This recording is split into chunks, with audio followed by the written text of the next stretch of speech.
দর্শক দেখছেন এই মুহূর্তে আপনাদেরকে দেখানোর চেষ্টা করছি। ইনি মূলত একজন ছিনতাইকারী।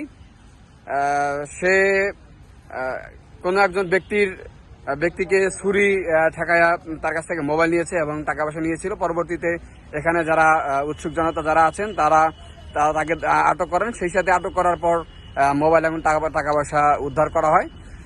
এই মুহূর্তে যাকে দেখছেন আপনারা তার চেহারাটা ভালো করে দেখে রাখেন এবং ভিডিওটি যারা দেখছেন অবশ্যই সবাই শেয়ার করে দিবেন, যেন পরবর্তীতে একে যে কোনো জায়গায় পাইলে আপনারা গণধোলাই দিবেন। এখানে তাকে সেভাবে মারপিট করা হয় নাই। তো এখানে উৎসুক জনতা যারা আছে তারা বলছেন যে তাকে প্রাথমিক পর্যায়ে যা করার দরকার সেটা করবে, কিন্তু মারধরের মধ্যে তারা যাবেন না। ভিডিওটি করার উদ্দেশ্যে যে আপনারা এখানে যারা ভিডিওটি যারা দেখছেন অবশ্যই সচেতন মহল যারা আছেন এবং এই যে যারা ছিনতাইকারী ঢাকা শহরে তাদের থেকে দূরে থাকবেন এবং ভিডিওটি শেয়ার করে দিবেন যেন এদের থেকে আপনারা রক্ষা পান।